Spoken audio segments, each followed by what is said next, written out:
Movie के शुरुआत में हम देखते हैं कि सबीना नाम की एक लड़की को जबरदस्ती एक हॉस्पिटल में लाया जाता है। दरअसल इसे एक मानसिक बीमारी है जिसमें वो अपने इमोशंस कंट्रोल नहीं कर पाती। उसे गुस्सा आना, हंसना, रोना, घबराना सब कुछ एक साथ हो जाता है। इसीलिए उसको इस हॉस्पिटल में लाया गया है और उसका इलाज यहाँ पर डॉक्टर कार्ल जुंग करेंगे। वो उस पर टॉकिंग मेथड का इस्तेमाल करना चाहते हैं। टॉकिंग मेथड के जरिए वो उसके अतीत की चीजों को बाहर निकालेंगे जो कि उसके अनकॉन्शियस माइंड में है। और इस मेथड को इमोशनल रिलीफ भी कहा जाता है, क्योंकि जब पेशेंट को घटना याद आती है तो इमोशनली उसको बहुत रिलीफ मिलता है, जिससे वो इस मानसिक बीमारी से बाहर आ सकती है। दरअसल ये पूरी की पूरी थ्योरी सिगमंड फ्रॉइड की है, लेकिन ये सिर्फ एक थ्योरी थी। इसीलिए दुनिया का कोई भी डॉक्टर इस मेथड को अपने पेशेंट्स के ऊपर इस्तेमाल नहीं करता, बल्कि सभी डॉक्टर अपने पेशेंट्स के ऊपर शॉक थेरेपी का इस्तेमाल करते हैं। लेकिन डॉक्टर कार्ल ये मेथड सबीना के ऊपर इस्तेमाल करना शुरू करते हैं और उसके सेशन के दौरान वो उसके पीछे बैठते हैं ताकि वो अपनी अतीत की गहराइयों में जाए तो वो उनकी वजह से डिस्ट्रैक्ट ना हो। असल में डॉक्टर कार्ल ये जानना चाहते हैं कि उसको ये मानसिक बीमारी क्यों हुई। अब वो उससे कई सवाल पूछते हैं, जिसके बाद डॉक्टर कार्ल को पता चलता है कि सबीना को ये मानसिक बीमारी उसके पिता की वजह से हुआ है। दरअसल सबीना जब मात्र 5 साल की थी तब उसकी जरा सी गलती के लिए उसके पिता उसको कपड़े उतारकर बहुत बुरी तरह से पीटते थे, जिसकी वजह से उसको काफी गुस्सा और रोना आया था। लेकिन ऐसा कई बार करने के बाद उसका सबकॉन्शियस माइंड इस तरह की सजा से एक्साइट होता था और उसको खुशी मिलती थी। इसीलिए बहुत छोटी उम्र से ही वो फिजिकल इंटीमेसी की ओर बढ़ने लगी। फिर जैसे जैसे वो बड़ी होती गई उसके पिता उसको सजा देते गए, जिसकी वजह से उसके दिमाग पर बहुत गहरा असर पड़ा और उसको ये मानसिक बीमारी हो गई। अब डॉक्टर कार्ल के इस ट्रीटमेंट से वो धीरे धीरे ठीक होने लगती है और वो पहले से काफी बेहतर हो जाती है और साथ ही वो बहुत ज्यादा पढ़ी लिखी भी होती है। इसीलिए डॉक्टर अपने काम में उसकी मदद लेना शुरू कर देते हैं और सबीना पेशेंट्स की रिपोर्ट चेक करके डॉक्टर को अपना राय देती है। और अब क्योंकि डॉक्टर कार्ल ने टॉकिंग मेथड से सबीना को काफी हद तक ठीक कर दिया था, इसीलिए अब वो दूसरे पेशेंट्स के ऊपर भी इसी टॉकिंग मेथड का इस्तेमाल करने लगते हैं। उसके बाद 2 साल बीत जाते हैं और अब डॉक्टर कार्ल पहली बार अपनी पत्नी के साथ सिगमंड फ्रॉइड से मिलने उनके घर जाते हैं, जिसने टॉकिंग मेथड की थ्योरी लिखी थी। फिर वो दोनों काफी घंटों तक एक दूसरे से बात करते हैं और काफी घंटों की डीप डिस्कशन के बाद डॉक्टर कार्ल को पता चलता है कि डॉक्टर सिगमंड फ्रॉइड के विचार उनसे पूरी तरह से अलग है। वो दूसरों की बात मानने के लिए बिल्कुल भी तैयार नहीं है, बल्कि वो दूसरों को अपनी बातों से प्रभावित करने की कोशिश करते हैं। इसके बाद हम देखते हैं कि सबीना बार बार डॉक्टर कार्ल से मिलती है। अब वो भी एक साइकियाट्रिस्ट बनना चाहती है, लेकिन बार बार मुलाकातों में उसे पता ही नहीं चलता कि वो डॉक्टर कार्ल की तरफ अट्रैक्ट हो गई है। फिर वो अपने दिमाग में बहुत सारी फैंटेसीज डॉक्टर कार्ल के साथ इमेजिन करती हैं। दरअसल उसका किसी के भी साथ रिलेशन नहीं था और उसके दिमाग में जो फैंटेसीज थी वो कार्ल के साथ पूरा करना चाहती थी।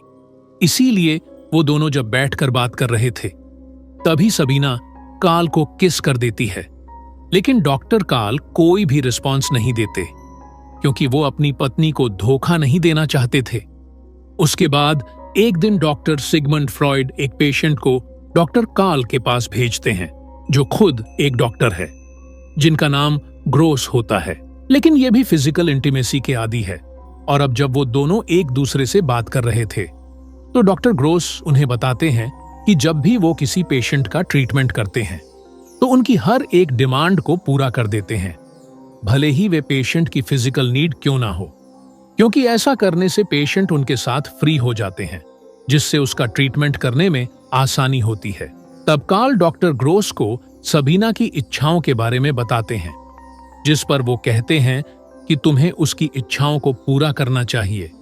और अब उनकी बातें सुनकर डॉक्टर कार्ल सबीना के साथ रिलेशन में आ जाते हैं, जिसके बाद सबीना की जो भी इच्छाएं होती है वो कार्ल के साथ पूरा करती है तब डॉक्टर कार्ल उसको उसके पिता की तरह सजा देकर उसको एक्साइट कराते हैं और उसकी हर एक इच्छा को पूरा करते हैं। उसके बाद डॉक्टर कार्ल सिगमंड फ्रॉइड के पास जाते हैं और उनसे सबीना के केस को डिस्कस करते हैं, जिस पर सिगमंड फ्रॉइड कहते हैं कि ये काम वासना है जिसको पूरा करने के लिए वो किसी भी हद तक जा सकती है। पर डॉक्टर कार्ल सबीना के साथ अफेयर करने वाली बात उनको नहीं बताते और अब वो बहुत सारे अलग सेक्टर्स पर काम करना चाहते थे, लेकिन डॉक्टर सिगमंड फ्रॉइड उनको मना कर देते हैं, जो बात डॉक्टर कार्ल को अच्छी नहीं लगती। फिर इसी तरह काफी समय बीत जाता है और एक दिन doctor Sigmund Freud doctor Carl से कहते हैं कि क्या तुम्हारे और तुम्हारी पेशेंट के बीच अफेयर चल रहा है, जिस पर कार्ल साफ साफ मना कर देते हैं। दरअसल वो नहीं चाहते थे कि उनके अफेयर के बारे में किसी को पता चले। तब डॉक्टर सिगमंड फ्रॉइड कहते हैं कि कोई अनजान लड़की ने मुझे लेटर भेजा था कि उसका तुम्हारे साथ अफेयर चल रहा है, जिसे सुनने के बाद डॉक्टर कार्ल सबीना के पास जाते हैं और उससे ब्रेकअप कर लेते हैं, जिसके बाद एक बार फिर से सबीना मेंटली वीक होना शुरू हो जाती है और उसे अपनी मेडिकल की पढ़ाई पूरी करने के लिए किसी की मदद चाहिए थी। इसीलिए वो डॉक्टर सिगमंड फ्रॉइड को एक लेटर लिखती है, जिसमें वो अपनी और कार्ल के अफेयर के बारे में भी लिखती है, जिसके बाद सिगमंड फ्रॉइड कार्ल से दोबारा कंफर्म करते हैं। तब डॉक्टर कार्ल दोबारा से उनको मना कर देते हैं। उसके बाद सिगमंड फ्रॉइड सबीना को एक लेटर लिखते हैं और उसे अपना अपॉइंटमेंट नहीं देते, जिसे देखने के बाद सबीना को काफी बुरा लगता है। फिर वो डॉक्टर कार्ल से मिलने जाती है और उन्हें कहती है कि तुम्हें हमारे बारे में सिगमंड फ्रॉइड को बताना होगा, क्योंकि मुझे अपनी पढ़ाई में उनकी मदद चाहिए। अगर मैं चाहती तो तुम्हें बदनाम कर सकती थी, लेकिन मैंने ऐसा नहीं किया। दरअसल सबीना इनडायरेक्टली कार्ल को धमकी दे रही थी।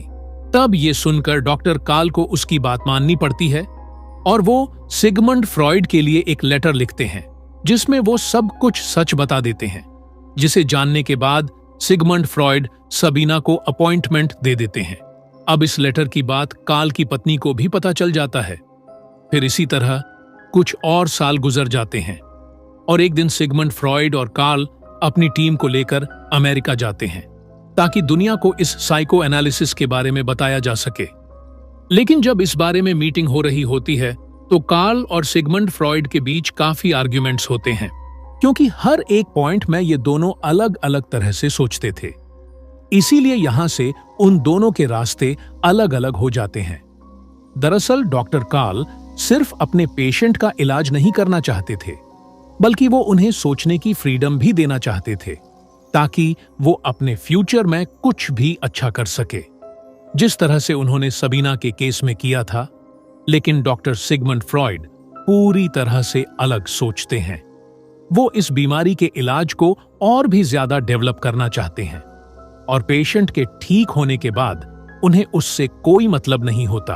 और अब क्योंकि डॉक्टर सिगमंड फ्रॉइड और कार्ल के बीच कोई बातचीत नहीं होती, इसीलिए कार्ल का मानसिक संतुलन बिगड़ जाता है और उनके सोचने की शक्ति भी कमजोर हो जाती है और वो एक बार फिर से सबीना के साथ अफेयर शुरू करना चाहते हैं। लेकिन अब सबीना ने फैसला कर लिया था कि वो दूसरे शहर शिफ्ट हो जाएगी, क्योंकि वो जानती थी कि डॉक्टर कार्ल अपनी पत्नी को नहीं छोड़ेंगे। इसका मतलब ये है कि उनके रिश्ते का कोई फ्यूचर नहीं है।